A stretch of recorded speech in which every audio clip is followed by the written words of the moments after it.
안녕하세요. 홍영표 박사입니다.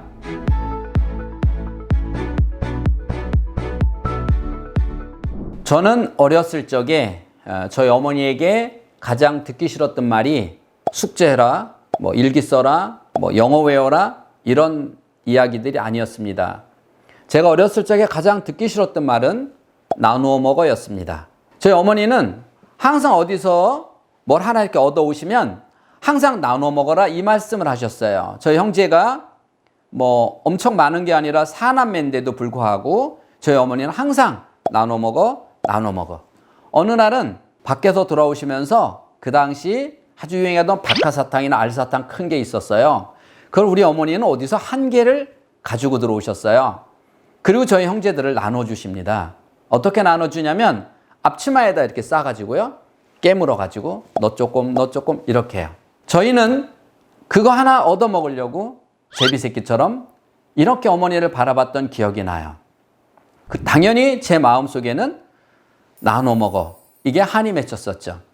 설날이 되면 설빔이라고 해서 옷을 그때 한 벌씩 얻어 입었잖아요. 저뿐만 아니라 그 당시 많은 분들이 그랬을 거예요. 근데 저희 부모님은 옷을 사주시면 항상 이렇게 딱 맞는 옷을 사주시는 것이 아니라 한 뼘 긴 옷. 그래서 접어서 여기가 반질반질해질 때까지. 그래서 제가 가장 한이 맺힌 건 뭐냐면 딱 맞는 옷을 입고 싶었던 거예요. 저는 이렇게 자라면서 학습에 대한 스트레스보다는 삶 속에서 살아오는 데서 의식주에 대한 스트레스를 더 많이 받았던 것 같아요. 그런데 제가 결혼해서 아이를 낳으려고 할 때 그때 우리나라에서는 아주 큰 국가적인 센세이셔널 운동이 펼쳐지고 있었습니다. 둘만 낳아 잘 키우자입니다. 그래서 또 지나고 나니까 둘도 많다. 이제 이런 운동이 있었는데 지금도 제가 기억나는 거는 이렇게 지구에 그려놓고요. 사람이 이렇게 막 떨어져 나가는 이런 공포 분위기 조성하면서 하나만 낳아 잘 키우라. 둘도 많다. 하나만 낳아 잘 키우자. 그 당시 인구정책에서 또 하나 셋 낳으면 의료보험 혜택도 안 줘서 셋 낳는 게 참 힘든 시대에 그 시기를 저희가 하나나 둘 낳는 게 당연한 거고 셋이나 넷 낳아서 업고 안고 손으로 잡고 다니는 분들은 조금 미개한 사람처럼 보일 때도 있었습니다. 그런데 둘만 낳아 잘 키우자라고 했을 때 모든 사람들이 긍정했던 이유가 뭐냐면 그래 나는 형제가 4남매였고 5남매였고 6남매라서 사탕 하나를 이렇게 나눠서 깨물어서 이렇게 나눠 먹었는데 그래 나는 하나만 낳아서 혹은 둘만 낳아서 한 맺힌 대로 해줘야지. 그때부터 우리는 하나나 둘을 낳아서 한 맺힌 대로 키우기 시작했어요. 그래서 이때부터 너 먼저 먹어. 이렇게 해요. 다시 말하면 서열이 아버지에서 아이로 바뀌었다는 거예요. 이거는 아무것도 아닌 것 같은데 이 작은 서열 하나가 바뀌면서 이 세대가 엄청난 문제적 행동을 할 수도 있다는 생각을 여러분 안 해보시나요? 우리가 가정에서도 제가 가장 중시 여기는 거를 형과 동생 사이에 서열 정하는 것. 부부지간에도 항상 평상시 말고요. 다툴 때 부부가 서열이 깨지는 이러한 언어나 행동을 하는 것을 아이에게 보이면 안 된다. 늘 강조한 것이 항상 모든 교육의 기본 이 아이가 나중에 컸을 때 정말 올바로 사회생활을 잘할 수 있느냐 없느냐에 가장 기본이 정해 주는 것이 서열입니다. 항상 저희 어머니는 제사 끝나고 나면 이렇게 말씀하셨어요. 옆마을에 떡을 갖다 주고 오라고 떡을 싸서 저한테 줬어요. 여러분 생각해 보세요. 초등학교 1학년짜리가 제사 지내고 무섭잖아요. 그리고 지금처럼 불이 있나요? 호롱불 들고요. 랜턴도 없어요. 호롱불 들고 떡 2집 들고 그리고 옆마을을 간 거예요. 여러분 말이 옆마을이죠. 그 옆마을 한참 가다 보면요 논도 지나야 되거든요. 또 엄청 큰 나무에 빨간 천 파란 천 묶어놓고 단골처럼 거기에 무슨 귀신이 나온다 이런 얘기를 항상 들었던 곳을 지나가야 돼요. 얼마나 무섭게 거기를 지나갔겠어요. 거기를 지나고 나서 친척집에 도착해서 보면 얼마나 무서운지 떡이 탁 찌그러져 있었어요. 그리고 이제 떡을 주고 나면 또 집에 와야 되잖아요. 또 거기를 지나서 와야 되는데 왜 이렇게 뒤에서 뭐가 쫓아오는 것 같고 그렇게 무서웠는지요. 제가 생각해 봤어요. 혹시 우리 어머니가 계모였을까? 우리 어머니가 계모라서 나를 그렇게 보냈을까요? 아니에요. 그 당시는 누구나 대부분의 집들은 그렇게 키웠어요.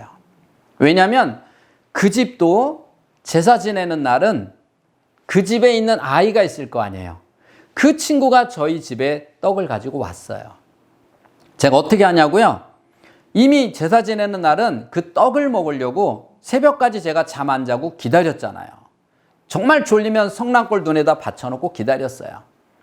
그렇게 기다려서 떡이 왔어요. 너무 맛있게 먹으려고 했는데 저희 어머니는 항상 이렇게 말씀하십니다. 잠깐 아버지 오시면 보여드리고 먹어. 이렇게요. 어디 가셨는데요? 제사 지내러. 저희 아버님이 오셔서 떡 가져온 것을 보여드리지 않으면 저희는 그걸 건드릴 수가 없었어요. 아침에 제가 학교를 일찍 가야 돼요. 주번은 좀 빨리 가잖아요. 근데 저희 아버님은 평상시와 똑같이 밥상에 오시면 저 먼저 후닥닥 먹고 갈 수가 없었어요. 아버님이 앉으셔서 수저를 들어야 그 다음에 저희가 먹었다는 거죠. 제가 그 당시에 그게 너무 불편했어요.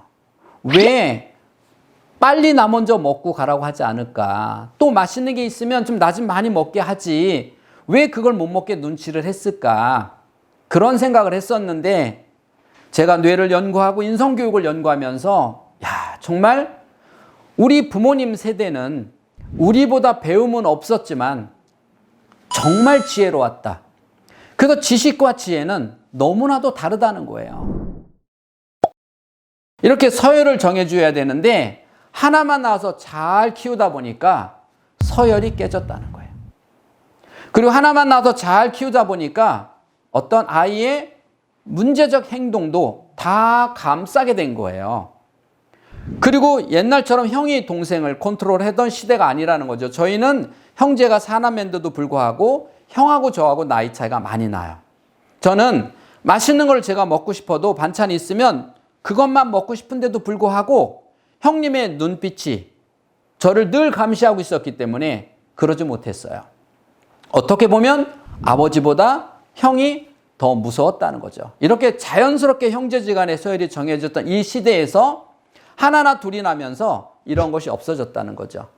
그러면서 아이를 서열 없이 키우기 시작하면서 이 세대가 또 벌써 어른이 됐다는 거예요. 그러면서 이 어른이 다시 아이를 키운다는 거죠. 그러다 보니까 정말 중요한 것이 물질적인 쪽으로 가 있다는 거죠. 그래서 어려서부터 우리 아이가 어떤 유모차를 타느냐, 어떤 메이커의 유모차 기저귀를 가지고 차느냐, 이런 부분들, 이런 어떤 물질적인 쪽에 포커스가 맞춰지는 위험한 상황이 될 수도 있고, 내가 서열 없이 자랐기 때문에 그 서열이 얼마나 중요한지에 대한 것을 잊고 내 아이들에게는 서열 정하는 것을 놓칠 수도 있다는 거예요. 그래서 형제가 둘인데 어떤 엄마는 그래요. 그냥 둘이니까, 둘밖에 없으니까 친구처럼 지내라고 서열을 안 정해줬어요. 네, 이론상으로는 참 좋은 것 같지만 실제 그렇게 키우고 싶으면 명확한 서열을 정해야 된다는 거죠. 이렇게 우리가 둘만나 잘 키우자 해서 첫 번째 놓친 게 뭐냐? 서열을 놓쳤습니다. 지금이라도 우리 아이에게 서열을 바르게, 우리 가정의 서열을 순서대로 정확하게 정리가 된 이 아이는 사회 어느 단체, 어느 그룹에 들어가든 그 단체 안에서 명확한 자기의 위치를 알고 서열을 알기 때문에 사람들에게 인정받는 사람으로 자랄 수가 있습니다. 여러분, 서열 정하기 아무것도 아닌 것 같죠? 그 서열 정하기 하나가 컸을 때는 얼마나 중요하게 이 아이가 인생을 살아가는데 이 아이에게 큰 힘이 되는지 여러분 지금부터 아시고 철저하게 서열을 정해주시기 바라겠습니다. 지금까지 인간수업의 홍양표 박사였습니다. 감사합니다.